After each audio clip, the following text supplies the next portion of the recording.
If you're a young or aspiring artist who is drawing on paper currently but would like to advance into the world of digital art, watch this video first.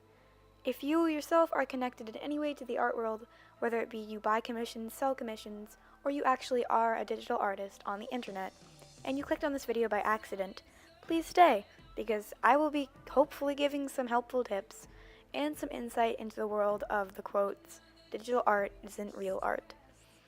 I know all of this is super cringy, and the title of this video may have been a bit misleading to some people, but as you can see, it is in quotes, which means it isn't something I directly have said, nor will ever say, because I disagree with the point entirely. In fact, it is just a point I've seen other people make that I actually disagree with as a whole. So, without any further ado, I'm going to get into some points on why I do disagree with this completely, and then why I think they have made this assumption. And actually, I think I'll start with the assumption part because it will give people a better insight if they don't know anything about digital art to begin with. So, the main point of the digital art is not real art movement in websites like DeviantArt or just on YouTube in general or any other photo sharing or art sharing sites, especially Tumblr is where I found a lot of it, revolves around the premise that because you don't have to work to get your tools, and because there are photo correcting and Photoshop apps on a computer that can allow you to use them for your digital art, it is not actual raw worked art. I can see completely where these people are coming from, and as you can see right now, I have the lasso tool on my computer that I will use to move the left eye up a little because I wasn't satisfied with where it was. However, there is this great thing on normal paper called an eraser, which will also aid you in this problem. Most people disagree with the digital art is not real art movement without really giving it the thought that is needed to make an opinion on basically anything. And even though I wholeheartedly agree with their decision, or your decision, or anyone's decision, to say that of course digital art is real art, they should have put some more thought into it to be ready to back up their argument in case points are brought up such as, but you don't have to buy anything other than the tablet and the program, or everything is free, or you don't have to work as hard. And although this is true to some point, there are very manual things that you don't have to do, whereas you would have to do if you're making, for example, an acrylic painting or an oil painting, or you're just drawing straight on paper with a pen. But on digital art, there are their own struggles, and overall, there are more benefits to using digital art than most people who use traditional art may think, and consider when putting up the idea, the thesis that digital art is not real art. So my first point I'm going to be making towards beginner manual artists. Beginner artists who aren't using digital art and have come to the conclusion that it isn't real art. Beginner artists, obviously, I hear a lot that they can't have opinions that matter in the art community, which I just think is absolutely ridiculous. Everyone can have an opinion that matters in any community regardless of their experience, in that it's just that their opinions may be less valued or less relative. So something I hear a lot from people at DeviantArt who have either just joined or have just started or just look basically and emanate the same kind of practice level as beginners have said digital art isn't real art because people who do digital art are more likely to use bases and are more likely to use digital art for the ease of it and don't put actual time and effort into the work. And this is where I think the beginner aspect comes in. Because yes, I agree, lots of beginner digital artists, as well as beginner manual artists, will use bases. But there is a difference between a base and using a reference, which I can make an entirely new video on if I choose to, if it becomes more of a problem, but I think I'll just explain it right here. Using a base, especially in digital art, without giving credit to the owner, is just stealing. Using a reference in digital art without giving credit to the owner, while the reference is not in the piece, is not stealing, and in fact is considered very, very responsible, as the artist is drawing closer to, from life, and learning more about how to draw hyper-realistic or realistic things. Same goes for on paper. There are more similarities between them than you might think. On paper, taking someone else's drawing and either lightboxing it and not giving them credit, or flat out taking their drawing and selling it off as your own without giving them credit, is still stealing. And using a reference, for example, an actual life image, which can also go for digital art, or a picture online or on a card or anything, is just using a reference and is also very responsible and creditable.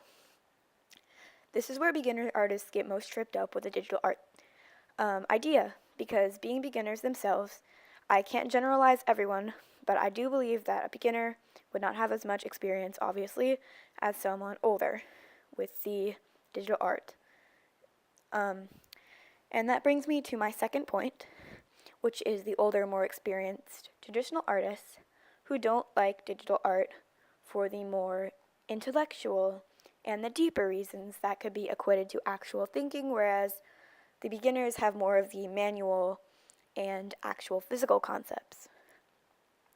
People and traditional artists of the expert or advanced or even mediocre genre who understand fully the art and mediums that you need to make a successful piece don't like digital art or have not been the best with digital art or are just not on good terms with digital art, don't like digital art because they believe that it limits your ability as an artist to use things from life, use different mediums that aren't usually available, and it kind of gives you free things that you usually need to work for the effect of, and it gives you less practice. For example, over in my left toolbar here, you can see I have many tools laid out that I use frequently, some of which are an airbrush that I don't need to plug into my wall or get batteries to, and that all of these things work prestigely, whatever, and all of them are in functioning ability 100% of the time. And for example, in Photoshop, when I draw in Photoshop, I have the ability to make my own brushes, make my own brush strokes, and then whenever I click on them, they give me that brush stroke every single time. I also have that ability in Sketchbook, which I'm using right now as an example. More manual and traditional artists don't like this because they feel that if you're in digital art or in any art medium, you should have to work to get an effect you want, and you shouldn't have some kind of robotic coding be doing half the work for you. I completely understand this, and I feel like it's a respectable opinion, and you shouldn't disrespect anyone's opinion regardless of your own opinion, unless their opinion is that cows are going to come down from the moon, and I don't even know, okay? So there is this line that is crossed with opinions in the art community very frequently between whether or not digital art can be classified as real art in a higher standard. So online, obviously, there are lines that are more blurred depending on how serious the level of art is. DeviantArt has so much plagiarism, has so much crap in it, that if you filtered out every single bit of it, you'd be left with a third, basically, of what's actually on the site. So DeviantArt, as an example, while it could be useful for some things, is not for this exact study. But let's look at an art college, where everyone has to submit a proofful portfolio that they've actually done their work and that they know how to paint or draw or do whatever, digital design, take photos, whatever did get them into the college. And now let's say there's a digital artist and a traditional artist who were asked to work on the same project, which was to use their own brush strokes to create a very nice piece. The digital artist would have the ability to go into Photoshop, take a brush they wanted, and create the own stroke and use it for the rest of the painting. But then imagine what that would look like. Although it is something they could do that could probably get them a pretty high score, their critiques would be never-ending, as it's obvious when something like that happens. And it doesn't really matter until you get up to a level where any little thing that is wrong about anything will get you in trouble. So, for example, digital art is real art in the DeviantArt community because no one's really nitpicking about the small little problems it causes between manual and digital art.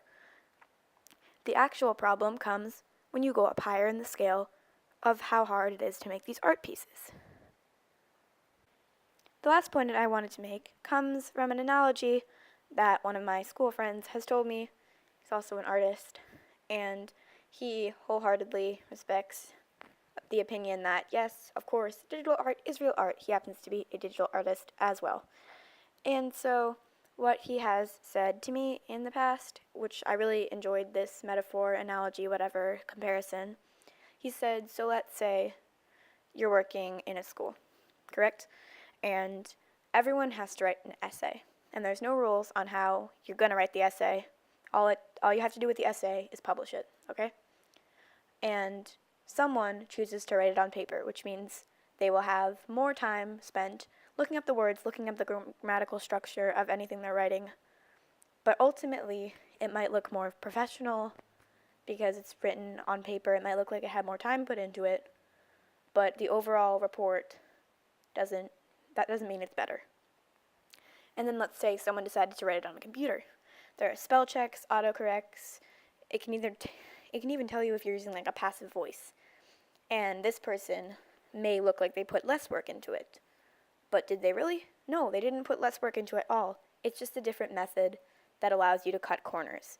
And it's not cheating, it's just a different method. This is a very good analogy for digital and traditional artwork.